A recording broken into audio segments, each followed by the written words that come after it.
SMJ cookery vlogs స్వాగతం. ఈరోజు మన వీడియోలో చెల్లి చేసే పద్ధతిలో ఆంధ్ర స్టైల్ మటన్ పులావ్ చూద్దాం.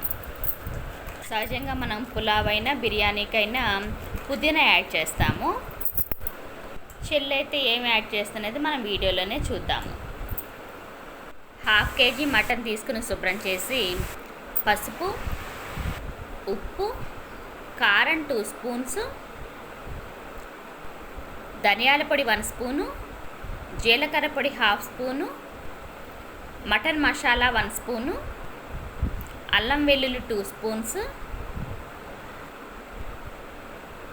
పెరుగు 3 to 4 స్పూన్స్, 1/2 లెమన్ స్క్వీజ్ చేసుకుని బాగా కలిపేసి మ్యారినేషన్ చేసి ఉంచుకుంటాం.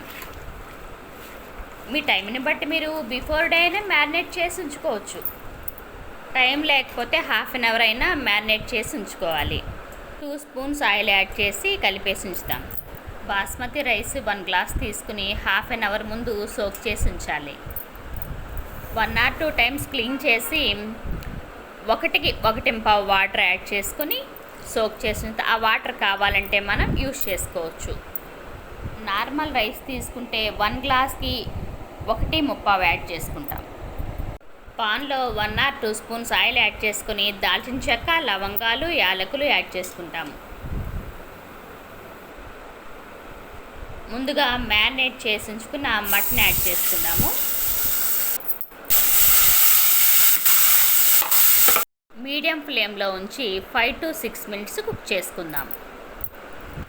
6 మినిట్స్ తర్వాత ఒక 1 గ్లాస్ వాటర్ యాడ్ చేసి 6 to 8 విజిల్స్ పెట్టుకుందాం. మటన్ కుక్ అయ్యేలోపు వేరే పాన్లో ఆనియన్స్ అవి ఫ్రై చేసుకుందాం. పలావ్ ప్రాసెస్ స్టార్ట్ చేద్దాం. పాన్లో 2 స్పూన్స్ ఆయిల్, 1 స్పూన్ నెయ్యి యాడ్ చేసుకుందాము.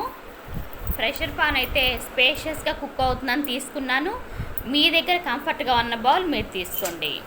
దాల్చిన చెక్క 3 ముక్కలు, లవంగాలు 3, యాలకులు 3, అనాస పువ్వు 2, మరాఠీ మొగ్గ 3, బిర్యానీ ఆకులు 2, మిరియాలు 6, 2 ఉల్లిపాయలు, పచ్చిమిర్చి 4, పెద్ద టమాటో 1, సాల్ట్ 1 స్పూను, అల్లం వెల్లుల్లి 1 స్పూను, కారం 1 స్పూన్, జాజికాయలో చిన్న ముక్క తీసుకుని యాడ్ చేసుకుంటాము. జాపత్రి 1, షాజీరా. మటన్ చూద్దాము. మీరు తీసుకున్న మటన్ బట్టి విజిల్స్ ఉంచండి. నేను 8 విజిల్స్ ఉంచాను. 8 విజిల్స్కి మటన్ బాగా కుక్ అయింది. చూస్తున్నారు కదా వీడియోలో. కుక్ అయిపోయింది. మనం 1 గ్లాస్ రైస్కి 1.25 వాటర్ యాడ్ చేసుకుంటాము. మటన్లో మనం 1 గ్లాస్ వాటర్ యాడ్ చేసాము. ఇప్పుడు ఇవి 1/2 గ్లాస్ ఉన్నాయి. ఇవి ఎన్ని ఉన్నాయో చూసుకుని రిమైనింగ్ వాటర్ యాడ్ చేసుకుని పులావ్ కుక్ చేసుకుందాం.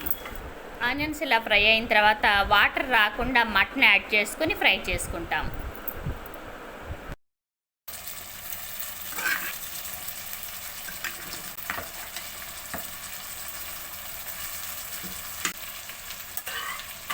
ఇది షేర్వాగా కూడా మనకి టేస్ట్ బాగుంటుంది. మటన్ 3 మినిట్స్ ఫ్రై చేసుకోవాలి. మటన్లో షేర్వా 1/2 గ్లాస్ ఉంది. చూస్తున్నారు కదా. 1 గ్లాస్ వాటర్ యాడ్ చేస్తాను. రైస్ సోక్ చేసి ఉంచిన వాటర్ ఇలా బాయిల్ అవుతున్నప్పుడు 1/2 అవర్ ముందు సోక్ చేసుకుంటున్న రైస్ యాడ్ చేసుకుందాం. ఇందాక మనం వీడియోలో చెప్పుకున్నట్లుగా పులావు బిర్యానీ అనగానే పుదీనా యాడ్ చేసుకుంటాం కదా. చెల్లి కస్తూరి మేతి యాడ్ చేస్తుంది. ఫ్రెష్ మెంతి కూరన యాడ్ చేసుకోవచ్చు, లేదంటే పుదీనా అయినా యాడ్ చేసుకోవచ్చు. యాలకుల పొడి, biryani masala 1 spoon, garam masala 1 spoon, 1/2 spoon salt add చేస్తున్నాను. ఇలా బబుల్స్ స్టార్ట్ అయినప్పుడు సిమ్లో ఉంచేసి 15 to 20 మినిట్స్ కుక్ చేసుకుందాం. ప్లేట్ మీద వెయిట్ పెట్టాను. మనం వాటర్ బాయిల్ అవుతున్నప్పుడు సాల్ట్ చెక్ చేసుకుంటే కావాలంటే అప్పుడైతే యాడ్ చేసుకోవచ్చు. సిమ్లో కరెక్ట్గా 20 మినిట్స్కి చక్కగా కుక్ అయింది మనకి పులావు. 20 మినిట్స్ తర్వాత స్టవ్ ఆఫ్ చేసేసి 5 to 10 మినిట్స్ తర్వాత సర్వ్ చేసుకోవచ్చు. పులావ్ ప్రిపేర్ చేసిన, బిర్యానీ ప్రిపేర్ చేసిన కంపల్సరీగా ఎగ్స్ కూడా బాయిల్ చేస్తాను నేను. మటన్ కుక్ చేసాం కదా, అందులో మ్యారినేషన్ చేసి ఉంచామే. మా షేర్వా ఏదైతే ఉందో చాలా టేస్టీగా ఉందండి. మీరు మాత్రం స్కిప్ చేయకండి, కొంచెం తీసుకోండి బౌల్లోకి. మనం ఇప్పుడు ఇందులో యూజ్ చేసిన మసాలాస్ అన్నీ కూడా ఇంట్లో ప్రిపేర్ చేసినవే. మీకు డిస్క్రిప్షన్ బాక్స్లో లింక్స్ ఇస్తాను, ఇంట్రెస్ట్ ఉన్న వాళ్ళు చూడండి. పులావ్ తయారీ విధానంలో మీకు ఏదైనా డౌట్ ఉంటే కనుక కామెంట్ ద్వారా తెలియచేయండి, నేను వెంటనే మీకు ఆన్సర్ చేస్తాను. మటన్ పులావ్ మీరు కూడా ట్రై చేసి మీకు ఎలా వచ్చిందో కామెంట్ ద్వారా తప్పకుండా తెలియచేయండి. 100% బాగుంటుంది, మీకు కూడా నచ్చుతుంది. వీడియో చూసిన తర్వాత ఒక లైక్ చేయండి. స్పైసెస్ మీ టేస్ట్ని బట్టి మీరే యాడ్ చేసుకోండి. Thanks for watching the video. మరో మంచి వీడియోతో మళ్ళీ కలుద్దాం.